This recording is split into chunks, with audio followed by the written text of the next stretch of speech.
I woke up early like I always do, 6 a.m. sharp. No alarm clock needed, my body just knows. I sat up in bed, swung my legs over the side and planted my feet firmly on the rug. Good, solid rug. Wool. Keeps the floor warm. I went to the bathroom, did my business, brushed my teeth, 2 minutes on each quadrant. My dentist always said that was the key. I looked in the mirror, still got most of my hair. A bit thinner on top, but what can you do? 75 years old. Not bad. Downstairs I put the kettle on, electric kettle, fast and efficient. While the water was heating, I went out to the garden. Small garden, but it's mine. I like to keep it neat. Rows of tomatoes, a few pepper plants, some herbs. I checked the soil. A little dry, I'd water it later. Back inside, the kettle had clicked off. I made my tea. Black, 2 sugars, always 2 sugars. I sat at the kitchen table, sipped my tea and looked out the window. The sun was just coming up. Nice, peaceful morning. After my tea, I went back upstairs and got dressed. Simple clothes, comfortable, no need for anything fancy. I put on my old gardening shoes, sturdy, good support. I spent the next hour in the garden, weeding, pruning, tying up the tomato plants. I like the work. It's quiet, methodical, gives me a sense of purpose. I wiped the sweat from my brow, good, honest sweat. Then I went back inside and made some breakfast, toast and eggs, 2 eggs over easy. I like the yolks runny. I ate slowly, savoring each bite. Cleaned up my plate, rinsed it, put it in the dishwasher. I like things tidy. I spent the rest of the morning reading the newspaper, local paper. Keeps me up to date on what's happening in town. Not much usually, which is fine by me. I like the quiet life. I finished the paper, folded it neatly and put it in the recycling bin. I looked at the clock. Almost noon. Time to visit George. George is an old friend of mine. He's in the hospital, nothing serious. Just needs a bit of looking after. I like to visit him every day, keeps his spirits up. I got my keys, my wallet and my hat. Baseball cap, keeps the sun out of my eyes. I locked the door, walked down the driveway and got into my car. Old car, but reliable. I started the engine, backed out of the driveway and drove off. The hospital wasn't far, just a few miles. I parked the car, got out and walked inside. The hospital was quiet, clean, efficient. I went up to the second floor where George's room was. Room 204. I knocked gently on the door. "Come in," George called out. I opened the door and went inside. George was sitting up in bed, looking a bit pale but otherwise okay. I smiled at him. "How are you feeling today, George?" I asked. "Oh, you know," George said. "Could be better, could be worse." I pulled up a chair and sat down next to the bed. We talked for a while, about nothing in particular, just catching up. I told him about my garden. He told me about the other patients on the ward. I looked at the IV drip connected to his arm. Seemed to be flowing a little fast, just a little. I made a mental note to mention it to the nurse. Nothing to worry about, just a small adjustment. Everything was peaceful, quiet. Just the way I liked it. Little did I know things were about to change. "So, how's that new physical therapist treating you?" I asked George, settling into the hard plastic chair beside his bed. The floral scent of the hospital disinfectant, ever present, twisted unpleasantly with the metallic tang of illness. It was a smell I knew all too well, a smell that tugged at memories of long nights and anxious whispers. George chuckled, a dry, rasping sound. "She's all right," he said, his voice a little weaker than the last time I visited. "Young, energetic, makes me feel even older than I am." He winced, shifting slightly in the bed. "Though she does seem to know what she's doing. My knee's not screaming quite so much these days." He gave a small, tired smile. I remembered when George could run circles around me on the basketball court. Now, a simple walk was a major undertaking. It made my own aches and pains feel insignificant. Just then, a young nurse bustled into the room, the starched crispness of her white uniform a stark contrast to the worn, faded curtains and pale green walls. Her name tag read Cooper. She gave us a quick, impersonal smile, one of those smiles that didn't quite reach the eyes. It reminded me of the overworked nurses during flu season, stretched thin and running on fumes. "Time for your meds, Mr. Henderson," she said to George, her voice brisk and efficient. She moved towards the IV stand with an air of practiced confidence. I watched as she prepared the medication, drawing it up into the syringe and then connecting it to the IV line.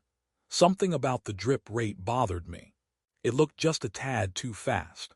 The small, almost imperceptible flutter of the drip chamber seemed too rapid, too insistent.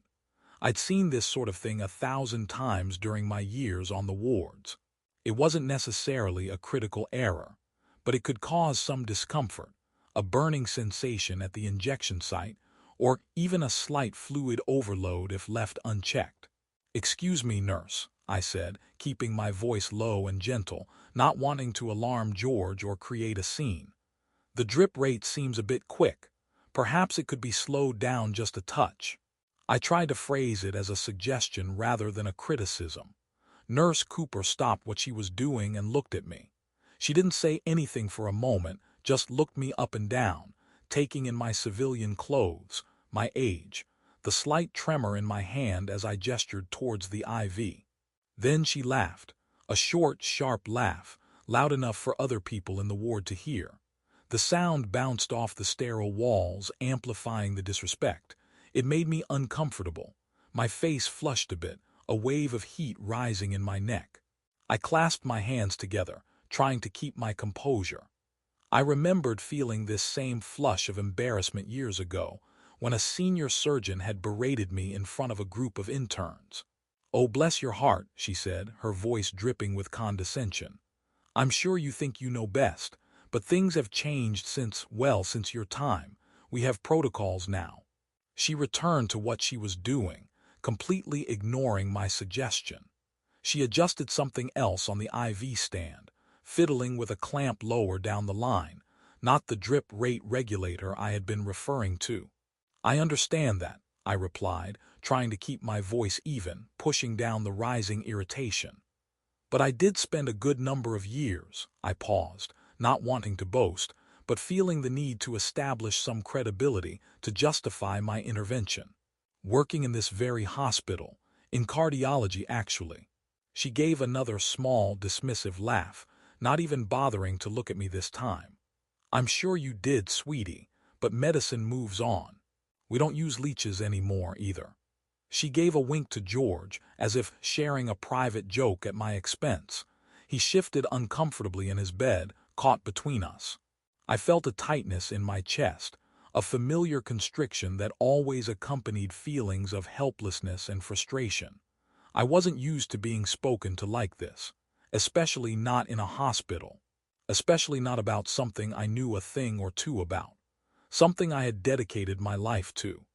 She finished adjusting the IV and patted George's hand with a saccharine sweetness that felt completely at odds with her previous demeanor. "There you go," she said brightly. "All done. Just buzz if you need anything." Then she turned and walked out of the room, her crisp white uniform disappearing through the doorway, leaving me sitting there speechless, the antiseptic smell suddenly overwhelming.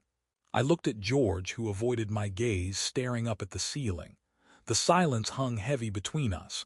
I sat there for a moment just staring at the closed door. I could still hear her laughter. It echoed in my ears. A sharp, brittle sound.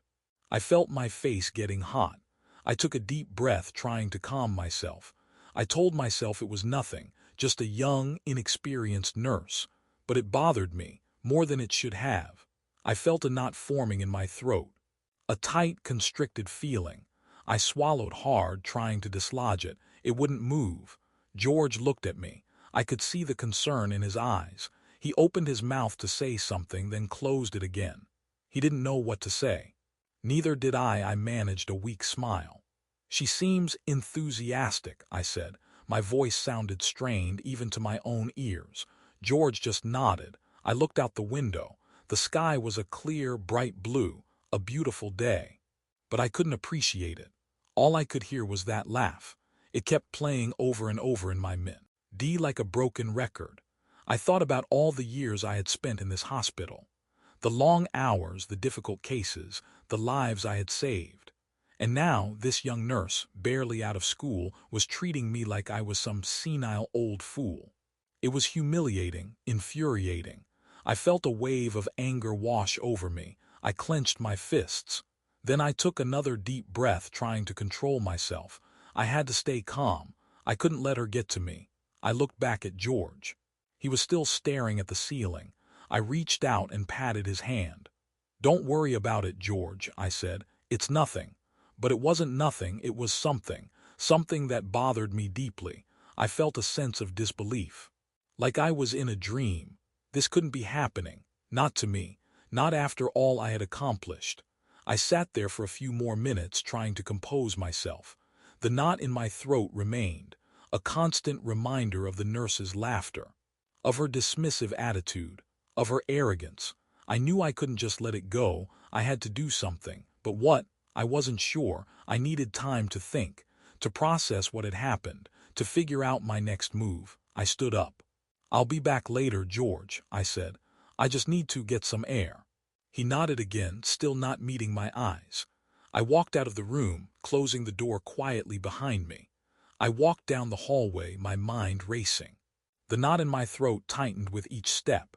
It was a mixture of anger, humiliation, and disbelief. A potent cocktail of emotions that I didn't know how to handle. I felt shaken, unsettled, like the ground had shifted beneath my feet. The quiet dignity I had cultivated over the years, the calm composure I had always prided myself on, felt fragile, threatened. I needed to regain my equilibrium, to find my center again. But right now, all I could feel was that knot in my throat, a burning reminder of the nurse's laughter. I walked out of George's room and into the hallway. The hospital noises, usually just background hum, suddenly seemed amplified. The squeak of a cleaning cart, the muffled conversations, the beeping of machines, it all grated on my nerves. I found a quiet corner near a window and stared out at the parking lot below. Cars coming and going, people hurrying in and out of the hospital, ordinary life. And here I was, feeling anything but ordinary. That nurse's laugh, it kept echoing in my head. "Sweetie, leeches." The condescending tone, the dismissive wave of her hand. It was more than just a momentary annoyance. It was a deep, visceral insult, and it triggered something inside me. A flood of memories, memories I hadn't thought about in years. I remember my first surgery. A young boy, maybe 8 years old, with a ruptured appendix. I was terrified, sweating through my scrubs. My hands were shaking so badly I could barely hold the scalpel, but I did it. I saved his life. And the feeling of accomplishment, the sheer relief, was overwhelming. I knew then that I had found my calling.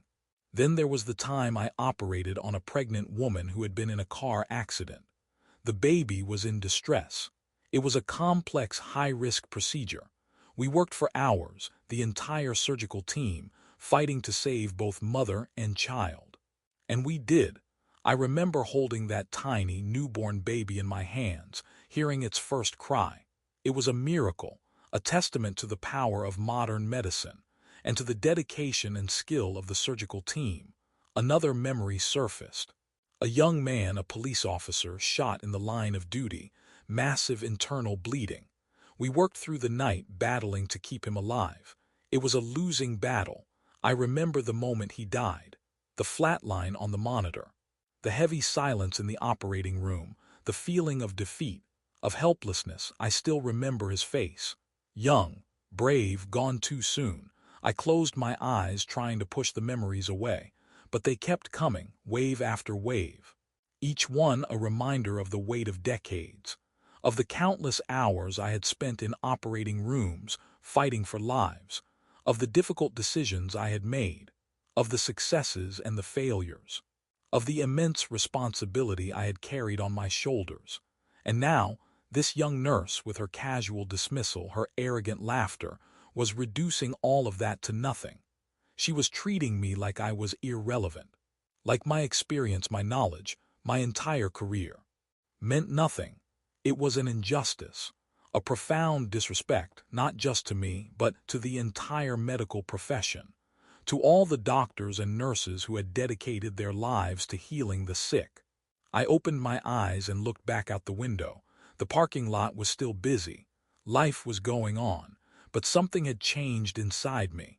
The initial hurt, the humiliation, was hardening into something else, something cold, something resolute.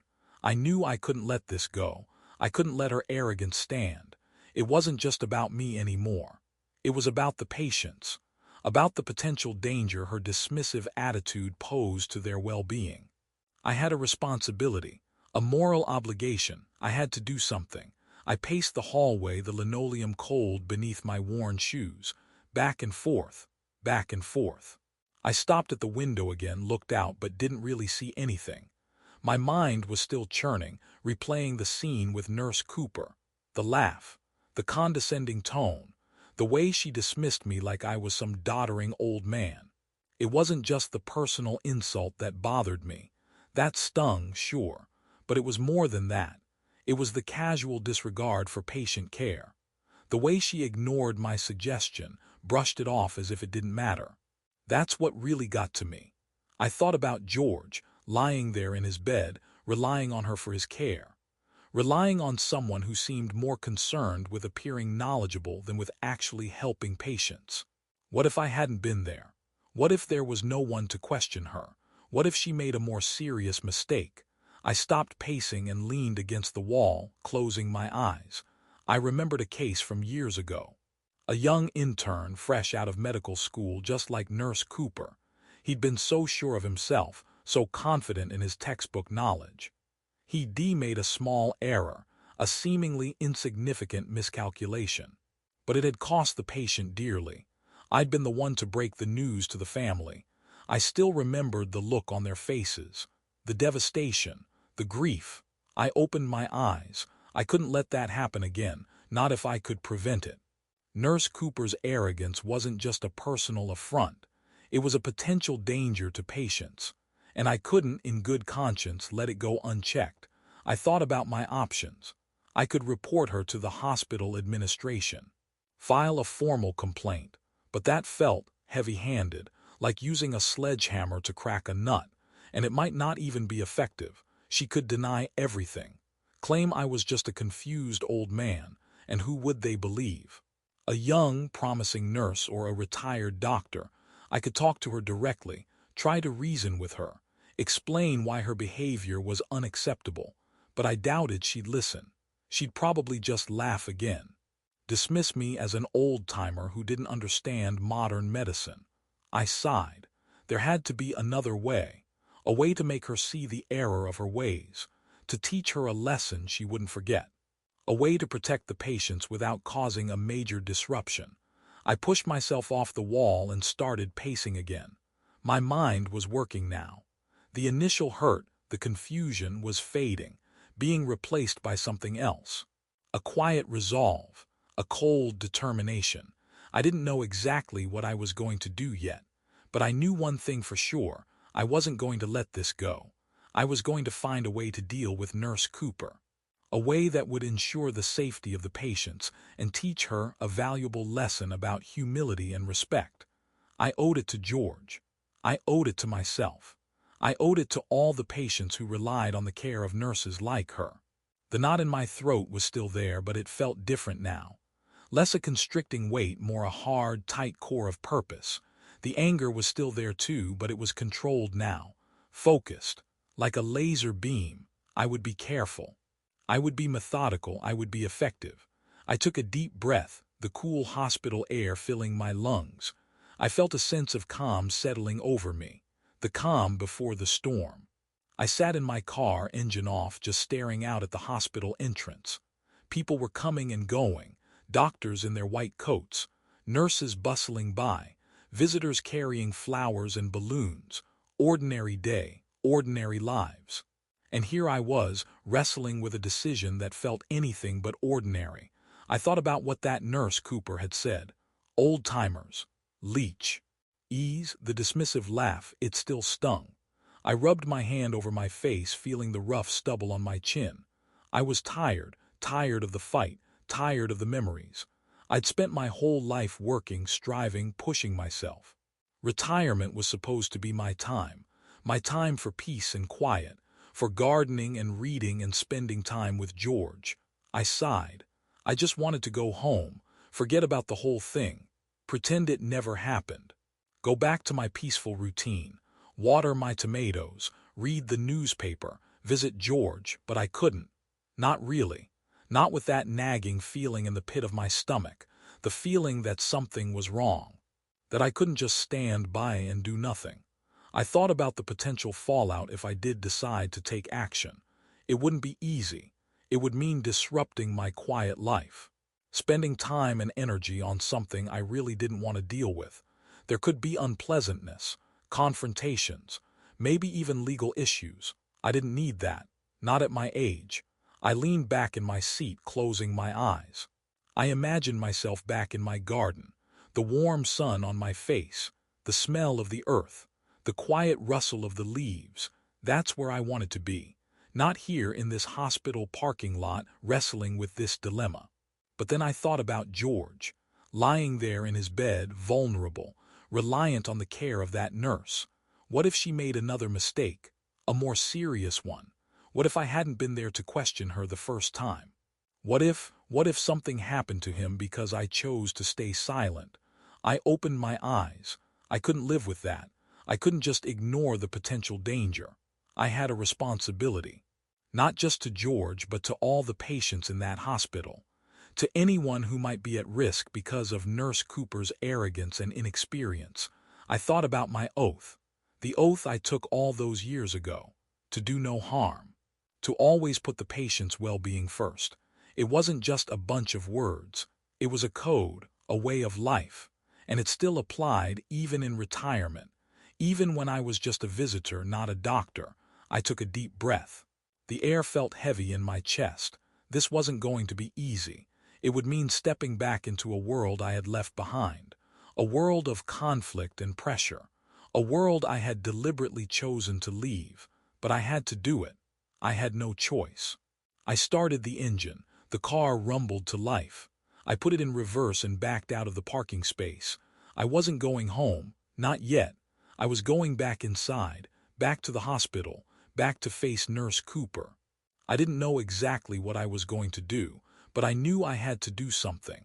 My peaceful retirement would have to wait. My moral obligation came first. I went back inside.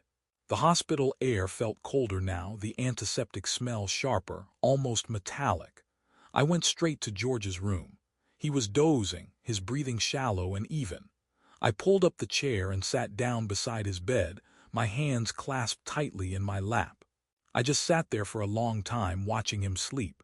The rhythmic rise and fall of his chest, the slight flutter of his eyelids, the pale, almost translucent skin stretched tight across his cheekbones. He looked so frail, so vulnerable.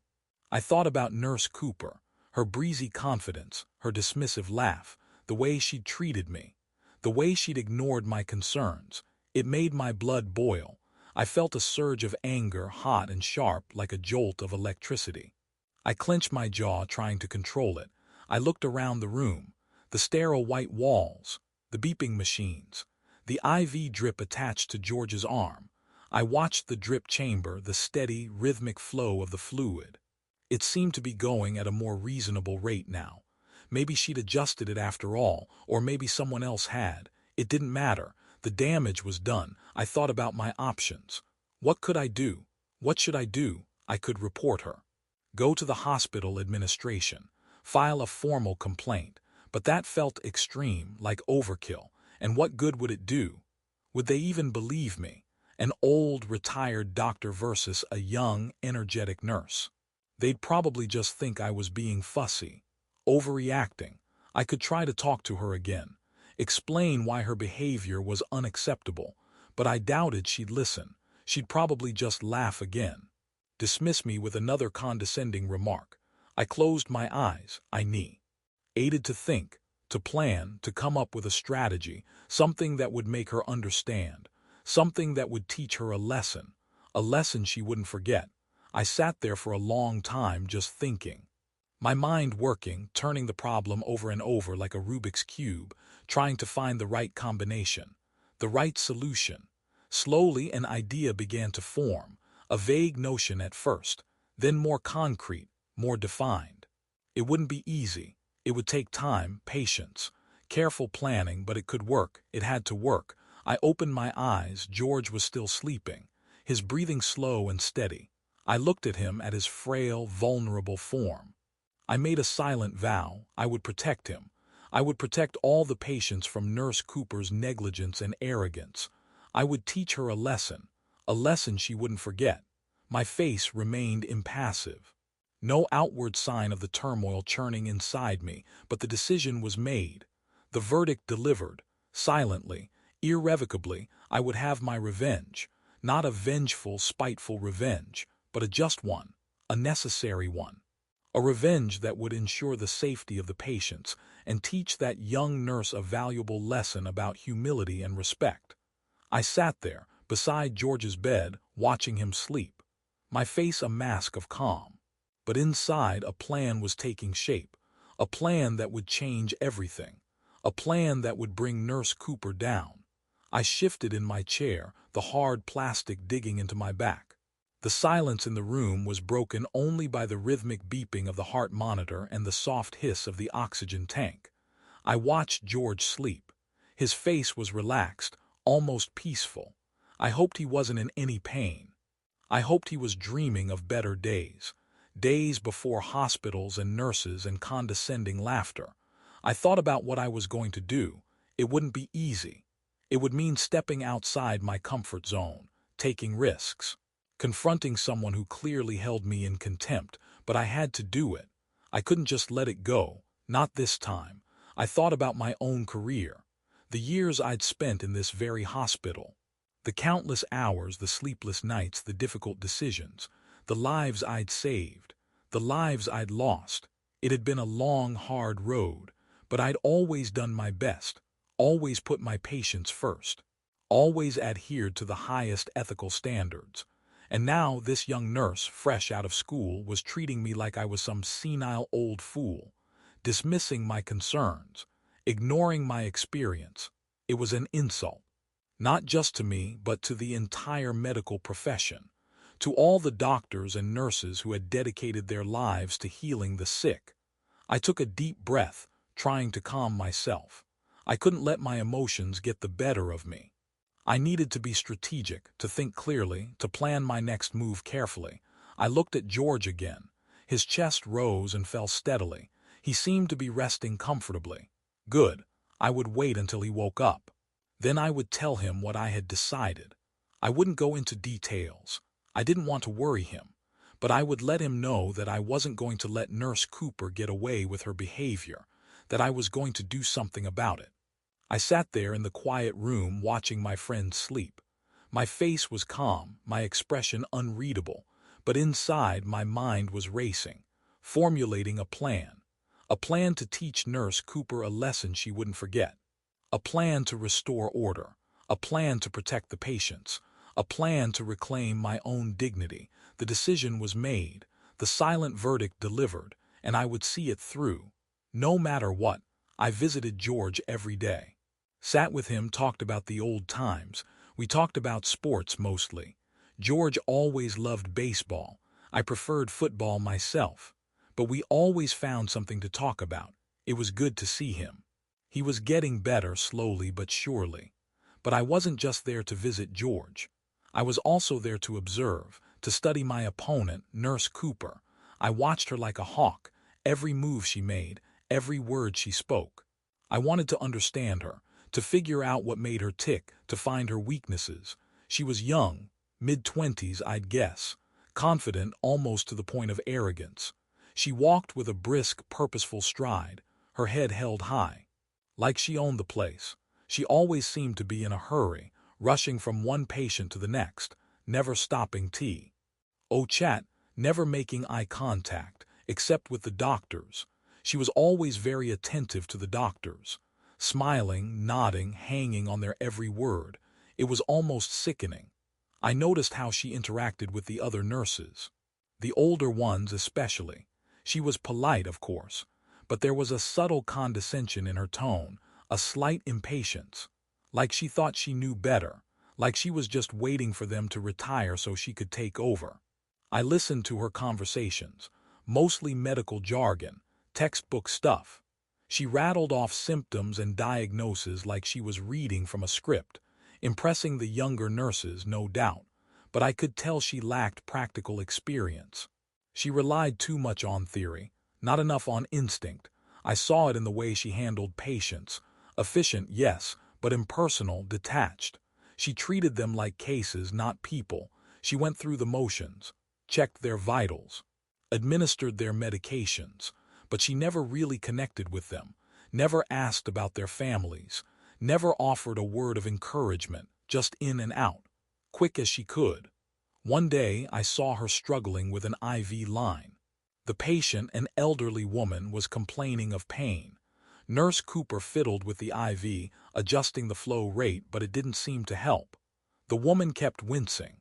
Nurse Cooper sighed, a sound of exasperation. "It's fine," she said, her voice tight. "Just a little pinch. It'll be over soon." She didn't even look at the woman, just kept fiddling with the IV. I watched, my jaw clenched. I wanted to intervene, to tell her what she was doing wrong, but I held back. I needed to observe, to gather more information. Another time, I saw her arguing with one of the senior nurses about a patient's medication. The senior nurse, a woman I recognized from my own time at the hospital, was suggesting a different dosage. Nurse Cooper scoffed. "That's outdated," she said, her voice dripping with disdain. "We don't do it that way anymore." The senior nurse tried to explain her reasoning, but Nurse Cooper wouldn't listen. She just shook her head and walked away, leaving the senior nurse standing there looking defeated. I watched it all, every interaction, every mistake, every instance of arrogance and disrespect. I was building a case against her, a case that would expose her incompetence, a case that would bring her down. I was patient, methodical. I knew my time would come. I just had to wait for the right opportunity, the right moment to strike, and when that moment came, I would be ready. I went home after visiting George, drove slowly, my mind still churning. I parked the car in the garage, went inside and locked the door behind me. The house felt empty, too quiet. I went into the kitchen, poured myself a glass of water and drank it slowly. I still felt that knot in my throat, that burning sense of injustice. I went into my study. It was a small room lined with bookshelves, medical textbooks mostly, journals, articles, a lifetime of accumulated knowledge. I hadn't touched them in years, not since I retired. They were just there, gathering dust, reminders of a life I had left behind. I ran my hand along the spines of the books, familiar titles, old friends, Harrison's Principles of Internal Medicine, Gray's Anatomy, the Merck Manual. I pulled one off the shelf, heavy, thick, the pages brittle with age. I opened it. The smell of old paper filled my nostrils, a comforting smell, a familiar smell, a smell that took me back. I started reading, slowly at first, then faster. The words flowed into my brain, reawakening dormant pathways, medical terminology, physiology, pathology, pharmacology. It all came flooding back, like I had never left. I spent the rest of the afternoon reading, lost in the world of medicine, refreshing my knowledge, sharpening my mind. It felt good, like putting on a comfortable old coat, a coat I hadn't realized I missed. I reviewed procedures, best practices, treatment protocols. I studied diagrams and charts, memorized drug interactions and side effects. I even practiced tying surgical knots, just for old time's sake. My fingers, a little stiff at first, quickly regained their dexterity. The muscle memory was still there, deeply ingrained. As I read, I felt a sense of purpose returning, a sense of competence, a sense of myself. I.W. Asn't just a retired old man anymore. I was Dr. Stephen Lang, head of surgery, a skilled physician, a healer, a man who had dedicated his life to saving lives. The knot in my throat began to loosen. The burning anger subsided, replaced by a quiet confidence, a cold determination. I wasn't just going to sit back and let Nurse Cooper get away with her arrogance and incompetence. I was going to use my knowledge, my experience, my skills. To teach her a lesson she wouldn't forget. I looked at the clock. It was late. I closed the textbook and put it back on the shelf. I stood up, stretched, and walked over to the window. The sun was setting, casting long shadows across the lawn. I looked out at my garden. The rows of tomato plants, the pepper plants, the herbs, they looked healthy, strong, resilient, just like me. I smiled. I was ready. I had dusted off my tools, sharpened my weapons, and now I was ready to go to war. Not a literal war, of course, but a war nonetheless. A war against arrogance, against incompetence, a war to protect the patients, a war to restore order, a war to reclaim my own dignity. And I knew, with a certainty that ran deep in my bones, that I would win. I continued to study for the next few days. I devoured medical journals, rereading articles on cardiology, focusing on the latest research on IV drip management and the potential complications of incorrect flow rates. I even pulled out my old anatomy texts, reviewing the circulatory system, the delicate balance of fluids and electrolytes, the potential damage that could be caused by even a seemingly minor error. I made notes, highlighting key passages, jotting down important facts and figures. I cross-referenced different sources, comparing and contrasting different approaches, making sure my knowledge was up-to-date and comprehensive. I even spent hours online, researching the latest medical guidelines and protocols, familiarizing myself with the current standards of care. It wasn't just about refreshing my existing knowledge. It was about sharpening my mind, honing my analytical skills, preparing myself for the battle ahead. I felt like a general preparing for war, studying maps, analyzing enemy positions, formulating a strategy. I spent hours practicing different scenarios in my head, imagining different ways to confront Nurse Cooper, different ways to expose her incompetence, different ways to teach her a lesson. I knew I had to be careful. I couldn't just accuse her outright. I needed proof, concrete evidence, and I needed a plan that was both effective and elegant, a plan that would not only expose her mistakes but also demonstrate my own expertise, a plan that would leave her speechless, humbled, and ultimately a better nurse. As I studied, I felt a sense of excitement building inside me, a thrill I hadn't felt in years, the thrill of the chase, the thrill of the intellectual challenge, the thrill of using my skills and knowledge to make a difference. It was invigorating, rejuvenating. It reminded me of why I had chosen medicine in the first place, why I had dedicated my life to this profession. I wasn't just an old, retired doctor anymore. I was a warrior armed with knowledge and experience, a warrior fighting for what was right, a warrior ready to take on the challenge. And I knew, with a growing sense of certainty, that I would prevail. I was sitting with George, talking about his grandkids. He showed me some pictures on his phone, the little ones grinning ear to ear when Nurse Cooper bustled in. Not to see George, but the patient in the next bed. Mrs. Peterson, I think her name was. She was a sweet old lady, always cheerful despite being hooked up to a whole mess of machines. Nurse Cooper started fiddling with Mrs. Peterson's IV line. It was a more complicated setup than George's, with multiple bags and tubes and what looked like a little electronic pump.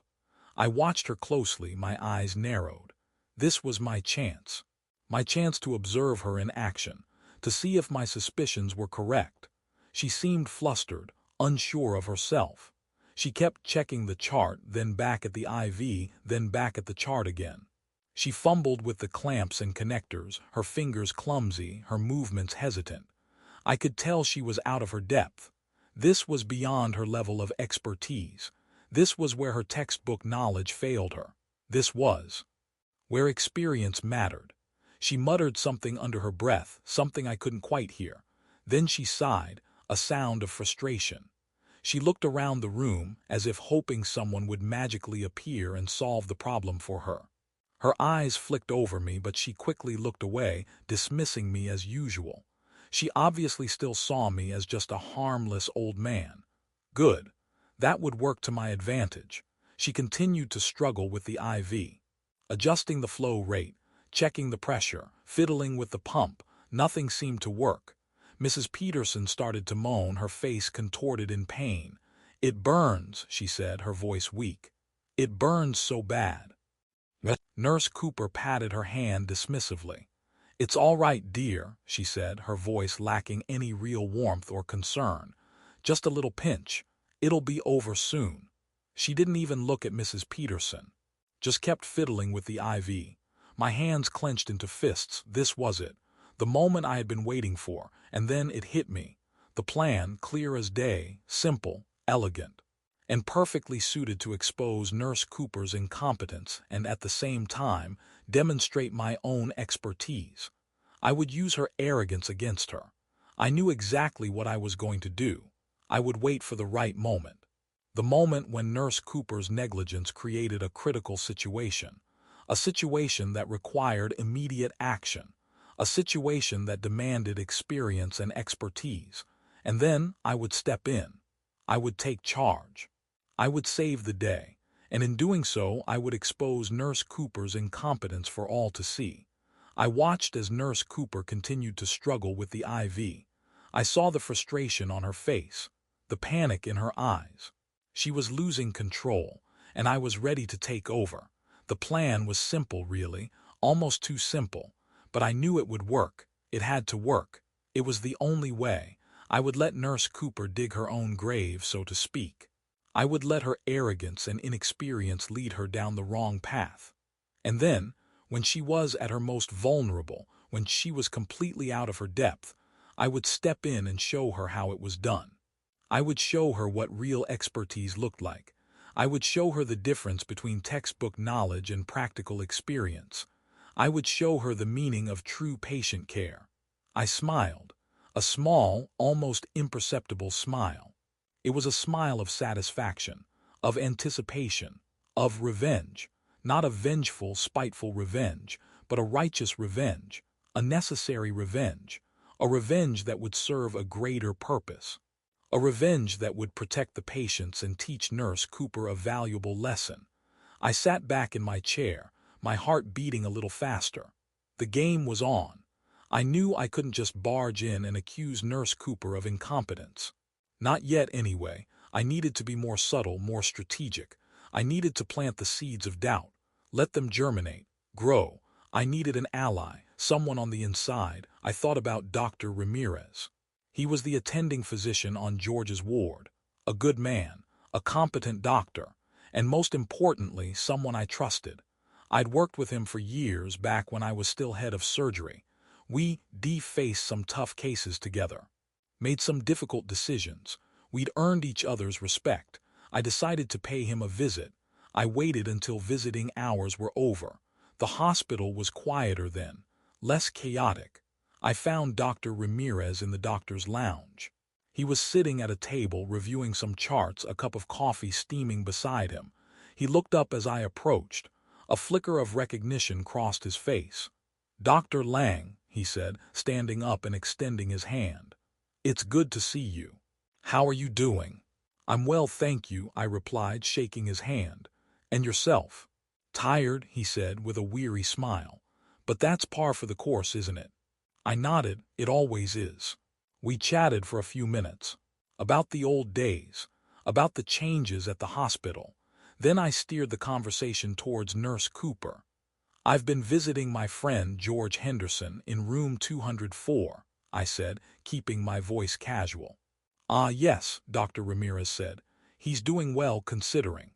"He is," I agreed, "but I've had some concerns about his nurse, Nurse Cooper." Dr. Ramirez raised an eyebrow.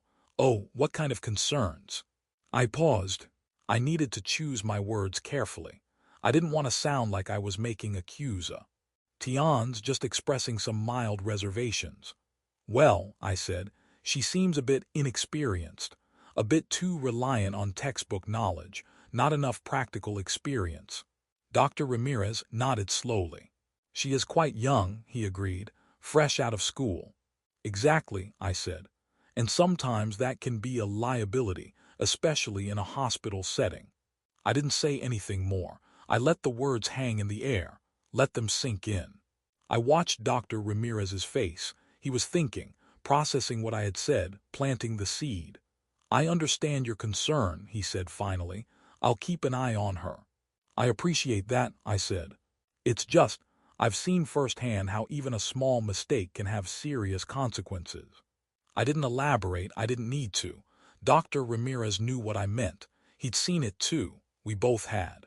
I'll make sure she's properly supervised, he assured me. Thank you, I said again. That's all I ask. I stood up to leave.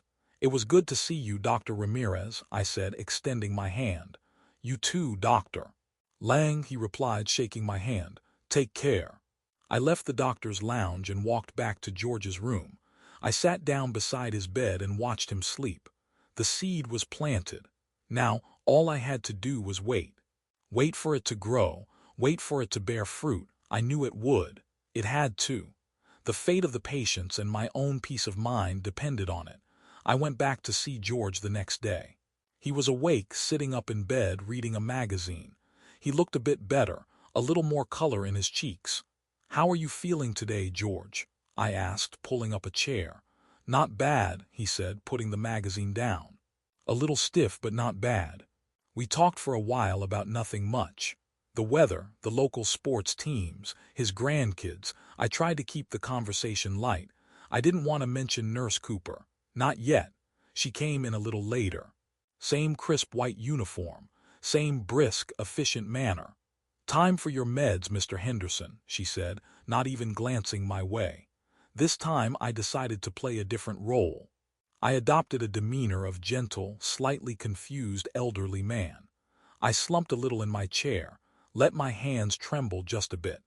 I even put on a slightly vacant expression. Oh, hello there, dear, I said in a slightly tremulous voice. Are you one of the nurses?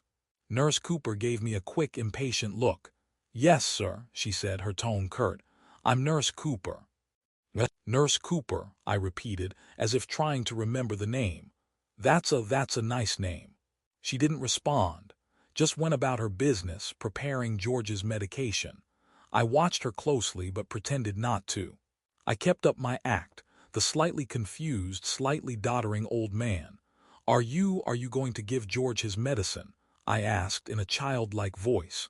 Yes, sir, she said, her tone even more impatient now. That's what I'm doing. Oh, I said, nodding slowly. That's good. Medicine is important. She didn't reply. Just finished preparing the medication and injected it into George's IV line. I watched the drip chamber, the steady flow of the fluid.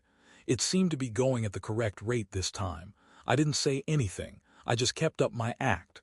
Are you a good nurse? I asked after a moment of silence. Nurse Cooper sighed, a sound of exasperation. Yes, sir, she said, her voice tight. I'm a very good nurse. Oh, I said again, nodding slowly. That's good. George needs a good nurse. I could see the annoyance flickering in her eyes. She clearly wanted me to be quiet, to disappear, to stop bothering her. Good. That was exactly what I wanted. I wanted her to underestimate me, to dismiss me as a harmless old fool. It would make my plan all the easier to execute. Are you sure you know what you're doing? I asked, my voice trembling slightly. This time she couldn't contain her irritation. Yes, sir, she snapped. I'm sure. I'm a trained professional. Oh, I said, shrinking back a little in my chair. Of course, you know best. She finished with the IV and turned to leave. Just buzz if you need anything, she said to George, not even looking at me. Thank you, dear, I said in my tremulous voice. You're a very good nurse. She rolled her eyes and walked out of the room. I watched her go, a small smile playing on my lips. She had completely fallen in for it. She thought I was a senile old man, a harmless old fool. She had no idea who she was dealing with. I looked at George. He was watching me with a puzzled expression. What was that all about? He asked. Just playing a little game, George, I said, my voice returning to its normal tone. Just setting the stage. He still looked confused, but he didn't press me. He knew me well enough to know that I had my reasons. And he trusted me. That was all that mattered. I sat there for a while longer talking to George, but my mind was elsewhere. I was thinking about my plan, refining it, perfecting it. I knew it wouldn't be long now. The pieces were in place. The trap was set. All I had to do was wait for the right moment. The moment when Nurse Cooper's arrogance and inexperience would finally catch up with her. And when that moment came, I would be ready. I continued my charade over the next few days. Every time Nurse Cooper came into the room, I played the part of the doddering old man, confused, forgetful, slightly senile. "Oh, hello there, dear," I'd say in my tremulous voice. Are you the nurse?" "Yes, sir," she'd reply, her tone always tight with impatience. "Oh, good," I'd say. "George needs his medicine." I'd ask her inane questions. "What's your name again, dear? Are you sure you know what you're doing? Is that the right medicine for George?" Each time her annoyance grew. I could see it in her eyes, in the tight set of her jaw, in the curtness of her replies. She clearly thought I was a nuisance, a waste of her time, a senile old fool who didn't know what he was talking about. And that was exactly what I wanted. I wanted her to underestimate me, to dismiss me as harmless, to let her guard down. I even started forgetting things. I'd ask her the same question several times. I'd misplace my glasses. I'd fumble with my wallet. I'd pretend to be confused about the day of the week.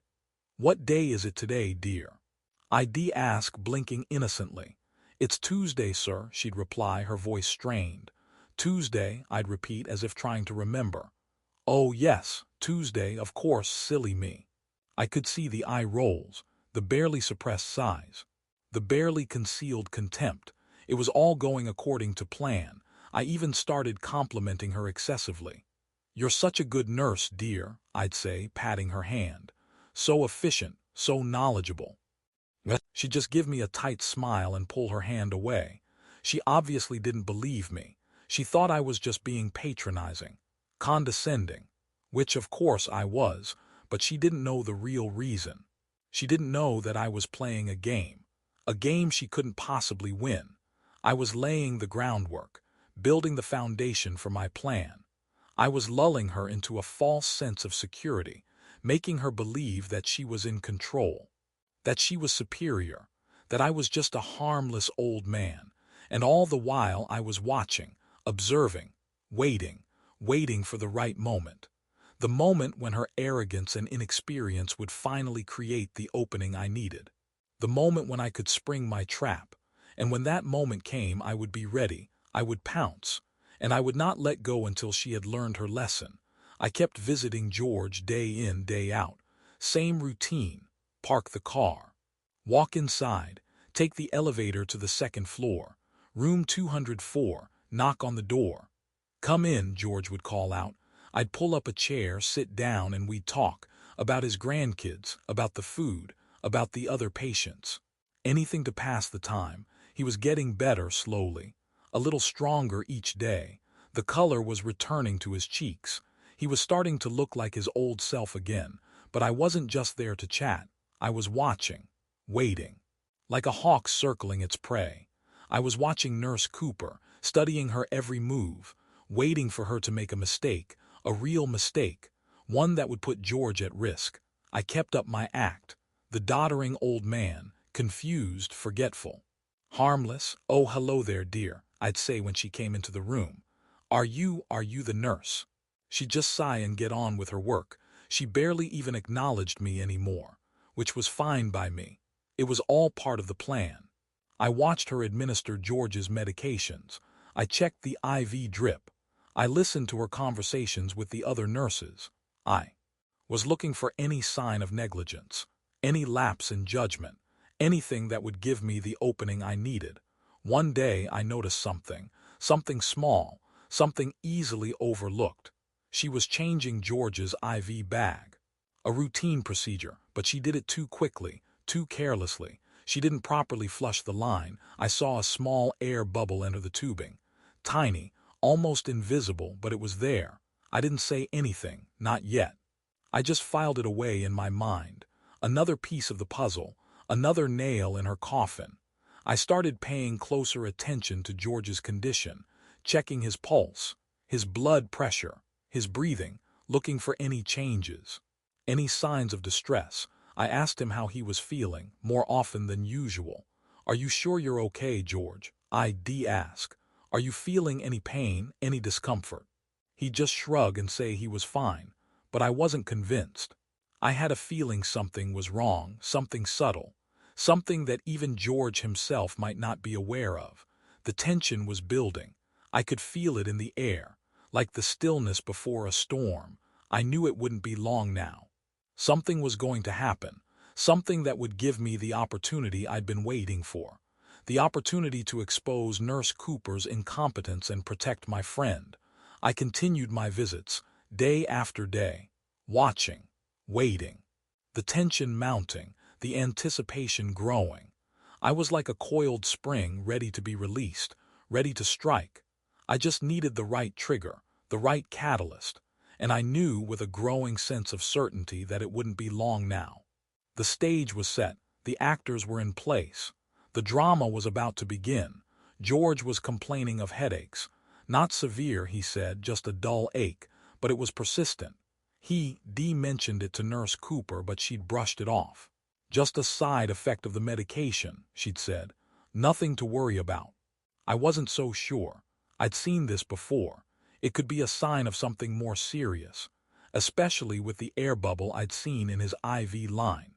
It could be causing a slight blockage, restricting blood flow to the brain, causing the headaches.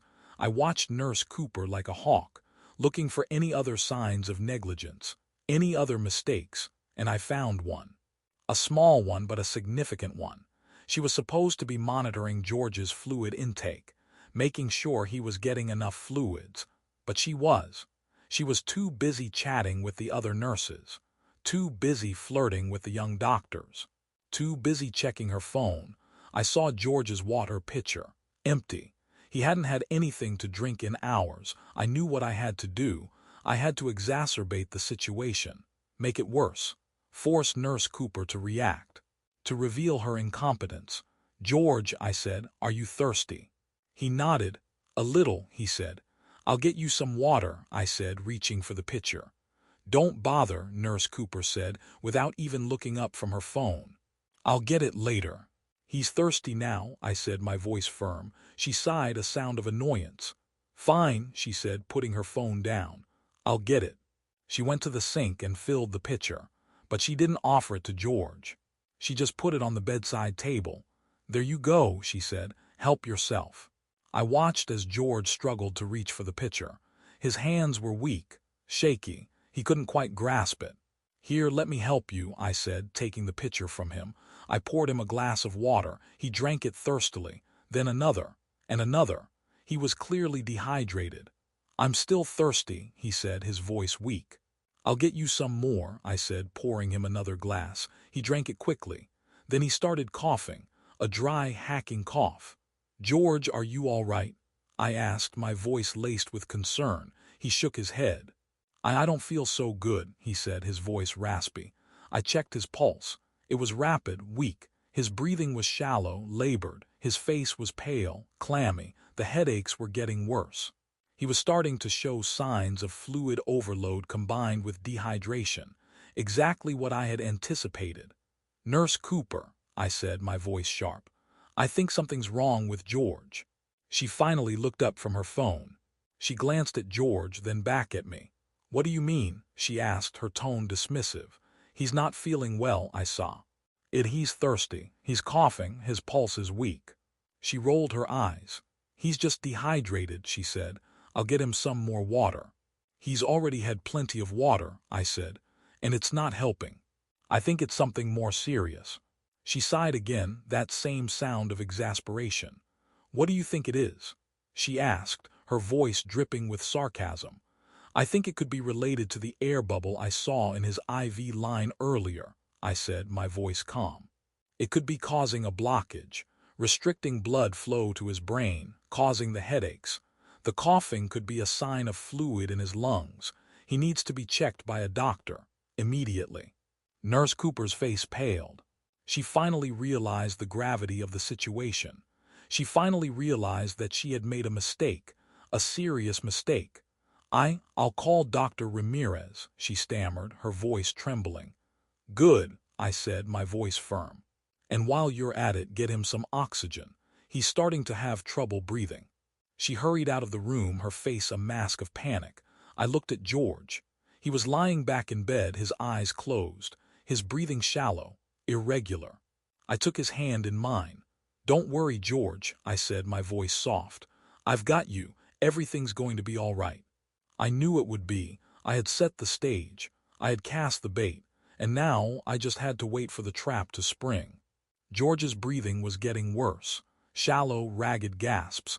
His face, already pale, was now tinged with gray. A thin sheen of sweat coated his forehead. I felt his pulse again. Thready, weak, fading. Nurse Cooper rushed back into the room, followed by a young orderly pushing an oxygen tank. Her face was ashen, her hands trembling. The brisk, efficient facade had crumbled, replaced by raw, unadulterated panic. I can't get a hold of Dr. Ramirez, she stammered, her voice barely a whisper. He's in surgery. Get someone else, I said, my voice sharp. Any doctor now. She fumbled with the oxygen mask, her hands shaking so badly she could barely connect it to the tank. The orderly, equally flustered, dropped the connecting tube. It clattered to the floor. Hurry, I snapped, my voice rising. He's not getting enough oxygen. She finally managed to connect the mask and placed it over George's face. His breathing didn't improve. In fact, it seemed to be getting worse. He was struggling now, gasping for air. I checked his pulse again. Barely there, I looked at Nurse Cooper. Her eyes were wide with fear. She was clearly out of her depth. What's his blood pressure? I asked. She fumbled with the blood pressure cuff, her hands still shaking. She couldn't get it to work. Here, I said, taking the cuff from her. Let me do it. I wrapped the cuff around George's arm and inflated it. I watched the gauge. The numbers were dropping, rapidly. His blood pressure is plummeting, I said, my voice tight. He's going into shock. Nurse Cooper's face crumpled. She looked like she was about to cry. What do we do? She whispered, her voice choked with panic. We need to get him fluids, I said, and we need to get a doctor in here. Now. I looked around the room, my eyes scanning for anything that could help. I saw a bag of saline solution hanging on the IV stand. It wasn't connected to George's line. It was meant for the patient in the next bed, but it would do. I grabbed the bag and quickly connected it to George's IV. I adjusted the flow rate. High. We needed to get fluids into him fast. Get me a syringe, I barked at the orderly, and a vial of epinephrine. The orderly, still looking dazed, fumbled with the supply cart. He knocked over a tray of instruments. They clattered to the floor. Nurse Cooper jumped, her eyes darting nervously around the room. Hurry, I yelled, my voice echoing in the small room.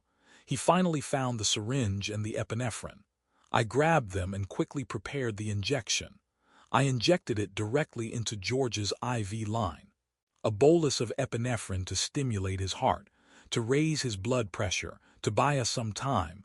I checked his pulse again, still weak, but a little stronger, a little more regular.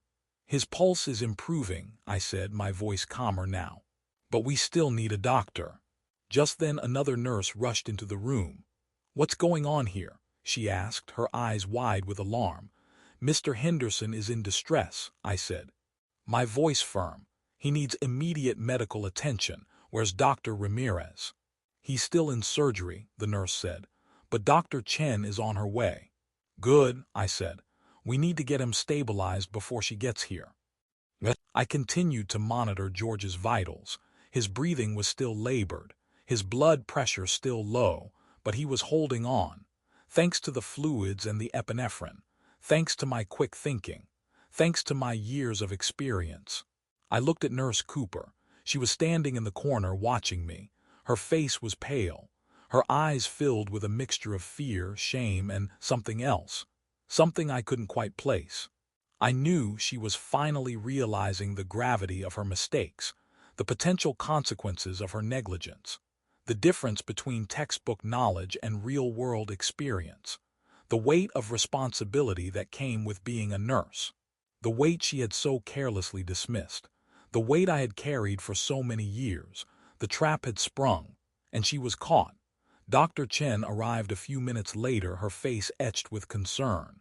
She went straight to George, checking his pulse, his breathing, his blood pressure. She asked Nurse Cooper what had happened. Nurse Cooper, still pale and shaken, stammered out a garbled explanation. Something about dehydration, headaches, a sudden drop in blood pressure. She avoided my eyes. Dr. Chen listened patiently, her expression unreadable. Then she turned to me. "And you are?" she asked. "I'm Dr. Lang," I said, my voice calm and steady. "I'm a friend of Mr. Henderson's." "Dr. Lang," she repeated, her eyes narrowing slightly. "Have you been monitoring Mr. Henderson's condition?" "I have," I said. "I've been concerned about him for a few days now. He's been complaining of headaches, and I noticed his fluid intake wasn't being properly monitored." "I see," Dr. Chen said, glancing at Nurse Cooper. "I also noticed an air bubble in his IV line earlier," I added, which I pointed out to Nurse Cooper. I was concerned it might be causing a blockage. Dr. Chen's gaze sharpened. She looked back at Nurse Cooper. "Is this true?" she asked. Nurse Cooper mumbled something I couldn't quite hear. Her face was now a deep crimson. She looked like she wanted the floor to swallow her whole. Dr. Chen examined George's IV line. She checked the flow rate, the fluid levels, the connections. She frowned. She turned back to Nurse Cooper. "Did you flush the line properly when you changed the IV bag?" she asked, her voice sharp. Nurse Cooper mumbled something again, her eyes fixed on the floor. I could see the shame in her posture, the defeat in her slumped shoulders. Dr. Chen sighed. A long, weary sigh. She looked at me again. "Dr. Lang," she said, "you mentioned you're a doctor." "I am," I said. "I was head of surgery here for 20 years, before I retired." Dr. Chen's eyes widened. I saw a flicker of recognition, of something else, respect maybe. "Dr. Stephen Lang?" she asked, her voice hushed. "The very same," I said, a small smile playing on my lips. Dr. Chen turned to Nurse Cooper. "Nurse Cooper," she said, her voice now laced with ice. "Do you know who this is?" Nurse Cooper looked at me. Really looked at me for the first time. The vacant, slightly confused expression I had been affecting was gone, replaced by a look of understanding, of dawning realization, of fear. She finally recognized me. Not just as some harmless old man, but as Dr. Stephen Lang, former head of surgery, a man whose reputation, whose very presence commanded respect. She opened her mouth to speak, but no sound came out. Her face, already red, now turned a deeper shade of crimson. She looked like she wanted to disappear, to melt into the floor. Dr. Chen turned back to me. "Dr. Lang," she said, "given your experience, I'd appreciate your assessment of Mr. Henderson's current condition." I stepped forward, taking my rightful place at the bedside. I checked George's pulse again, his breathing, his blood pressure. I examined his IV line, the oxygen mask. I spoke calmly, clearly, authoritatively, explaining what I had done, what I thought needed to be done next. Dr. Chen listened attentively, nodding occasionally. She asked a few questions. I answered them concisely, precisely. Like the surgeon I once was, like the doctor I still was deep down. Nurse Cooper stood silently in the corner watching us, her face a mask of shame and humiliation. She had been exposed, her incompetence laid bare for all to see, her arrogance shattered, her laughter silenced. The mask had fallen, and in its place was the raw, naked truth. She had underestimated me, dismissed me, and now she was paying the price of her arrogance, the price of her inexperience, the price of her disrespect. And in that moment I knew I had won, not just for myself, but for George, for all the patients, for the integrity of the medical profession. I had restored order, I had reclaimed my dignity, and I had taught Nurse Cooper a lesson she would never forget. Dr. Chen turned to the other nurse, the one who'd come running in earlier. "Get me a crash cart," she said, her voice crisp and efficient. Then she looked back at me. "Dr. Lang," she said, "perhaps you could tell me exactly what you've done so far." I explained step by step what I'd observed, the actions I had taken, the saline, the epinephrine. I spoke calmly, clearly, using precise medical terminology. No trembling voice now. No doddering old man act. This was my domain, my element. I was back in the saddle. Dr. Chen listened intently, nodding occasionally. When I finished, she said, "Impressive. You clearly haven't lost your touch." A small smile flickered across her lips. "Just doing what needed to be done," I replied. She turned to Nurse Cooper, who was still standing in the corner, looking like a deer caught in headlights. "Nurse Cooper, doctor," Chen said, her voice sharp. "Do you realize the seriousness of this situation?" Nurse Cooper mumbled something, her eyes fixed on the floor. I couldn't hear what she said. Didn't need to, her face said it all. Shame, fear, regret. "Doctor." Chen turned back to me. "Dr. Lang," she said, "I'd like to formally introduce you to Nurse Cooper. Dr. Stephen Lang, former head of surgery at this hospital." Nurse Cooper's head snapped up. Her eyes widened. Her mouth opened slightly. She looked at me, then at Dr. Chen, then back at me again. The color drained from her face, leaving her looking even paler than George. You're Dr. Lang," she stammered, her voice barely a whisper. I nodded. "Indeed I am," I said, my voice quiet but firm. The look on her face was priceless. A mixture of shock, disbelief, and terror, pure, unadulterated terror. She had underestimated me, dismissed me, mocked me. And now she was realizing the magnitude of her mistake. The crash cart arrived. Dr. Chen started issuing orders, checking George's vitals, administering more medication. The other nurse and the orderly jumped to obey, their movements quick and efficient. They knew who was in charge now. I stepped back, letting Dr. Chen take over. She didn't need my help anymore. I had done what I needed to do. I had stabilized George. I had exposed Nurse Cooper. I had restored order. I stood there, watching as Dr. Chen worked. George's breathing was becoming more regular. His color was returning. His pulse was stronger. He was going to be all right. Dr. Chen turned to me. "Thank you, Dr. Lang," she said. "Your quick thinking undoubtedly saved Mr. Henderson's life." "It was my pleasure," I replied. She smiled. A genuine smile this time. A smile of respect, of gratitude. "I'll take it from here," she said. "You should probably go home and get some rest." I nodded. "I think I will," I said. I looked at Nurse Cooper one last time. She was still standing in the corner, watching me. Her face was pale, her eyes filled with shame. She had learned her lesson, a hard lesson, but a necessary one. I turned and walked out of the room. The knot in my throat was gone, replaced by a sense of peace, a sense of satisfaction. I hadn't sought revenge, not really. I had sought justice, for George, for all the patients, for myself, and I had found it. I walked down the hallway, the hospital noises fading into the background. The squeak of the cleaning cart, the muffled conversations, the beeping of machines. It didn't bother me anymore. It was just a background noise. The soundtrack of a life I had once lived, a life I had left behind, a life I had for a brief moment returned to, and now it was time to go home, back to my quiet life, back to my garden, back to my peace. George's breathing was still shallow, but it was steadier now. The color was slowly returning to his face. The crisis had passed, for now, Dr. Chen continued to monitor him closely, checking his vitals, adjusting the IV drip, talking softly to him. I stepped back, giving them space. I leaned against the wall, exhausted but strangely exhilarated. The room, which had been buzzing with frantic activity just moments before, was now eerily quiet. The only sounds were the rhythmic beeping of the heart monitor and the soft hiss of the oxygen tank. It was as if someone had hit a mute button, frozen the scene. I looked around the room. The other nurses, the orderly, even a few patients from nearby beds were all watching me, their eyes wide, their mouths slightly open. They had witnessed the whole thing. Nurse Cooper's arrogance, her dismissive attitude, her panicked incompetence, and then my intervention, my calm, decisive actions, my quiet authority. I saw a mixture of emotions on their faces.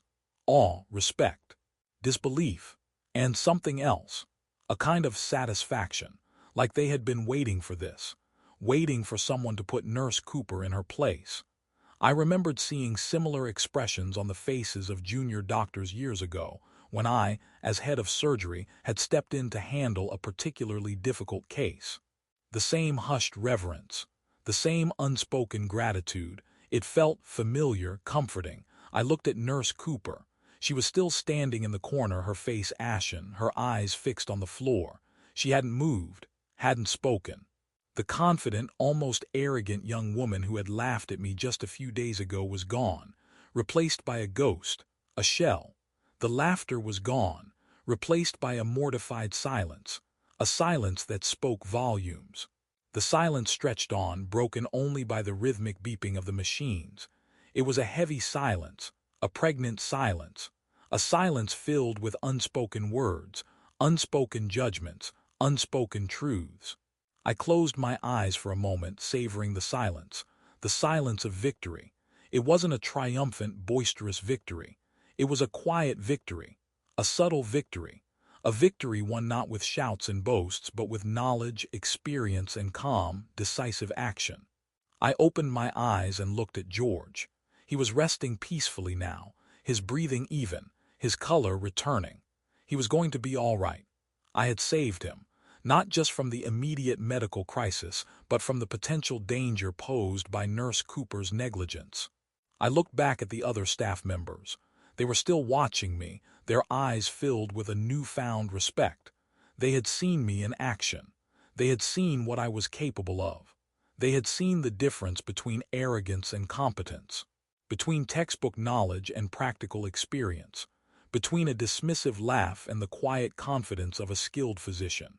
The silence in the room was a testament to that, a silent acknowledgement of my expertise, a silent tribute to my years of service, a silent apology for the way I had been treated, and in that silence I found a measure of peace, a sense of closure, a feeling that, despite everything, justice had been served.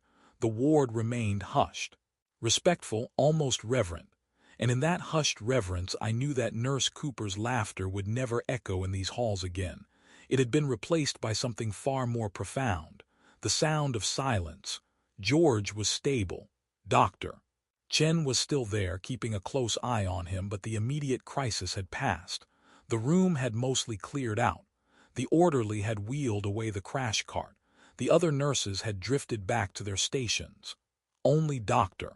Chen, George, Nurse Cooper, and I remained. The silence was thick.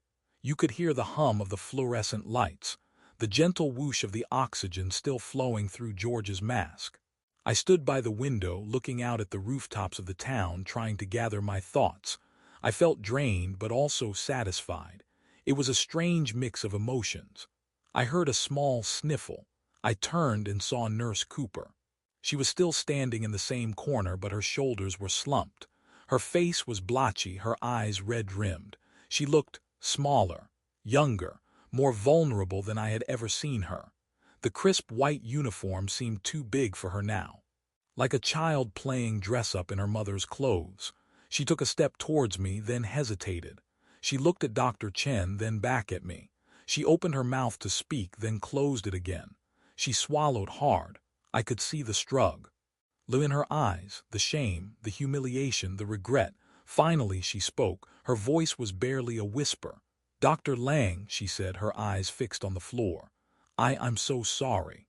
I didn't say anything. I just waited. Let the silence hang in the air. Let it sink in. She took a deep breath, then continued, her voice still trembling. I didn't realize," she trailed off, unable to finish the sentence. "You didn't realize who I was," I said, my voice quiet.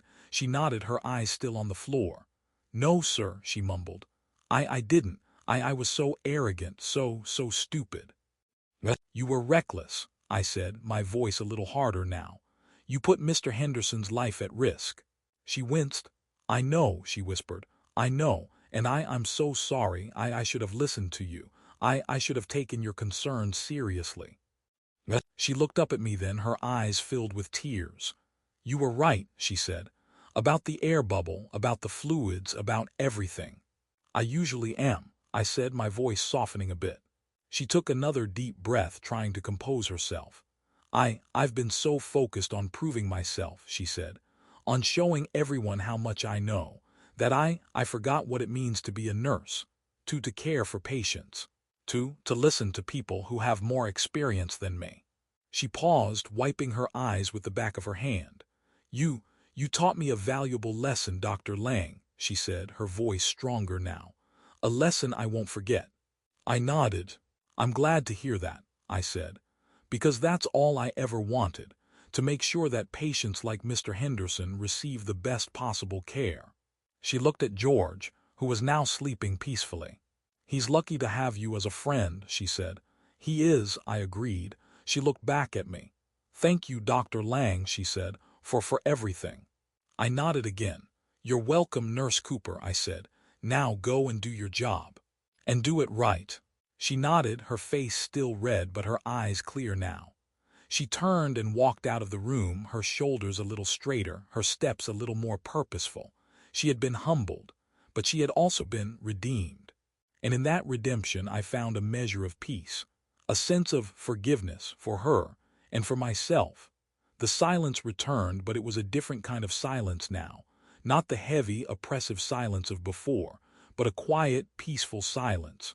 A silence filled with hope. It was a few weeks later. I was back in my garden, weeding, pruning. The sun warm on my face, the smell of the earth in my nostrils, good, honest dirt. It felt good to be back in my routine, back in my quiet life. I thought about what had happened at the hospital, about Nurse Cooper, about George, about the whole mess. It seemed like a lifetime ago, like a bad dream. I wasn't angry anymore, not really. There was a little lingering resentment, maybe, but mostly I felt satisfied. Not a vengeful satisfaction, not a I told you so kind of satisfaction, but a quiet, peaceful satisfaction. The satisfaction of knowing I had done the right thing. I hadn't done it for myself, not entirely. I had done it for George, to protect him, to make sure he got the care he deserved, and I had done it for all the other patients, to protect them from Nurse Cooper's negligence and arrogance. I had restored order, that's how it felt, like I had put things right, restored the balance, reestablished the proper hierarchy. The young, inexperienced nurse had been put in her place. The experienced, knowledgeable doctor had taken charge, the way it should be. I thought about Nurse Cooper's apology, her tears, her shame. It hadn't given me any pleasure, not really, but it had been necessary. She needed to learn her lesson. And she had. I hoped she would be a better nurse for it, a more humble nurse, a more careful nurse, a nurse who listened to her elders, a nurse who put her patients first. I thought about George. He was recovering well, back home now. We'd talked on the phone a few times. He sounded like his old self, grumbling about his aches and pains, complaining about the weather, teasing me about my gardening. I smiled. It was good to hear his voice, good to know he was all right. That's all that mattered. I went back inside, made myself a cup of tea, sat at the kitchen table sipping it slowly, looking out the window at my garden. The sun was setting, casting long shadows across the lawn. It was a beautiful evening, peaceful, quiet, just the way I liked it. I felt a sense of calm settling over me, a deep, abiding calm, the kind of calm I hadn't felt in weeks. The knot in my throat was gone, the anger had dissipated, the memories had faded. My peace of mind was restored. I was back where I belonged, back in my quiet life, back in my garden, back in myself, and it felt good, really good. Like coming home after a long, difficult journey. It was a crisp autumn day, months after George's close call. The leaves were turning, a riot of reds and golds. I parked in the hospital lot, the same spot I'd used during those anxious weeks. It felt different this time, calmer. I wasn't rushing, no knot in my throat, just a pleasant anticipation of seeing George. I walked into the hospital. The familiar antiseptic smell wasn't as sharp this time. It didn't trigger the same unpleasant memories. I took the elevator to the second floor, walked down the hallway to room 204. I knocked. "Come in." George's voice, strong and clear. I opened the door. George was sitting up in bed, fully dressed, reading a book. He looked great, healthy. His color was good. He grinned when he saw me. "Stephen, good to see you, old friend." "You too, George," I said, pulling up a chair. "You're looking well." "Feeling well too," he said, closing his book. "They're sending me home tomorrow." "That's excellent news," I said, and I meant it, truly. We talked for a while about his recovery, about his plans for when he got home. He was going to spend some time with his grandkids, take a trip to the coast, maybe even try some fishing. He was looking forward to it. I was happy for him. I looked around the room. It felt different, calmer, more peaceful. The atmosphere on the whole ward seemed different too, quieter, more professional. The nurses were moving with a calm efficiency. No rushing, no raised voices, no frantic activity, just quiet competence. It was a marked contrast to the chaos I'd witnessed during those tense weeks. I noticed a new nurse attending to the patient in the next bed. Young, but not as brash as Nurse Cooper. She was talking softly to the patient, explaining what she was doing. Her movements were gentle, deliberate. She seemed to genuinely care. It was a refreshing change. "So," I said to George, "how are the nurses treating you these days?" He chuckled. "Much better," he said. "They're all very attentive, very professional, no complaints." "Have you seen Nurse Cooper lately?" I asked, trying to sound casual. George shook his head. "Haven't seen her in months. Heard she transferred to another hospital, something about a better opportunity." He made air quotes with his fingers. We both knew what that meant. I nodded. I didn't say anything. I didn't need to. We both understood. I sat with George for a while longer, just talking, catching up. It felt good to be back in the hospital, not as a worried friend, but as a visitor. A friend. The weight of those anxious weeks had lifted. The knot in my throat was gone, replaced by a sense of peace. I looked around the ward again. The calm, professional atmosphere, the quiet competence of the nurses. It was a testament to the impact of my intervention. I hadn't just saved George's life. I had, in a way, saved the ward, restored order, reestablished the proper balance. It was a good feeling, a satisfying feeling. A feeling that, despite everything, justice had been served. And that, more than anything, brought me peace. George was chatting away about his plans for a fishing trip. He was going to take his grandson, little Timmy, teach him how to bait a hook, cast a line, reel in a whopper. I smiled. Good for him. Good for Timmy. "You know, George," I said, after he finished describing the perfect fishing spot, "this whole thing got me thinking." He looked at me expectantly. "Thinking about what?" "About experience," I said. "About how valuable it is. How often it gets overlooked, dismissed." He nodded slowly. "Yeah," he said, "like that nurse." "Exactly," I said. "She was so young, so sure of herself, so convinced she knew everything. She didn't realize how much she didn't know." I paused, looking out the window. The sky was a clear, bright blue, a beautiful day, a day for new beginnings. Experience isn't juice. Tea about knowing the facts, I continued. It's about knowing what to do with them. It's about judgment, instinct, knowing when to follow the rules and when to break them. George nodded again.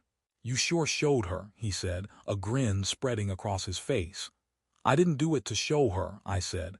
"I did it to protect you, to protect the patients, to make sure they got the best possible care." "Same difference," George said, winking. I chuckled. "Maybe," I said. "But the point is, experience matters. It's what separates the good from the great, the competent from the incompetent, the healers from the well, you know." I looked at him. He was listening intently, really listening. He understood. He'd seen it firsthand. The difference between a nurse who knew the textbook and a doctor who knew what to do. "Arrogance is a dangerous thing," I said, after a moment of silence. "It blinds you to your own weaknesses. It makes you think you're invincible. It makes you take unnecessary risks. And it can get you into a whole heap of trouble," George added with a chuckle. I smiled. "Indeed it can," I said. "It can cost lives." I looked out the window again. The sky was starting to darken. The sun was setting, casting long shadows across the rooftops. It was time to go. You take care of yourself, George, I said, standing up. You too, Stephen, he said. And thanks again for everything. Any time, George, I said, patting his hand. I turned to leave, then paused at the door. You know, I said, I've been thinking about sharing this story, putting it out there, letting other people know about what happened. George raised an eyebrow. Sharing it how? He asked. I saw this thing online, I said, a YouTube channel, Retirement Stories. They encourage people to share their experiences. Times they were underestimated, times they proved everyone wrong. George grinned. Sounds right up your alley, he said. I smiled. Maybe it is, I said. Maybe it's time to let people know that just because we're retired doesn't mean we're irrelevant. I looked at him. What do you think, George? I asked. Should I share my story? He nodded. You should, he said. You've got a story to tell and people need to hear it. I smiled again. Thanks, George, I said. I appreciate that. I turned and walked out of the room, closing the door quietly behind me. I walked down the hallway, my mind buzzing.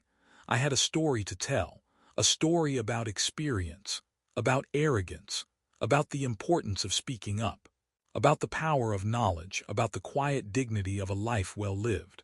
I reached the end of the hallway and turned towards the elevator. I took a deep breath. It felt good, clean, invigorating. I felt a sense of purpose, a sense of renewal. I wasn't just a retired old man anymore. I was a storyteller, and I had a story to tell. I stepped into the elevator and pressed the button for the ground floor. As the doors closed, I looked straight into the security camera.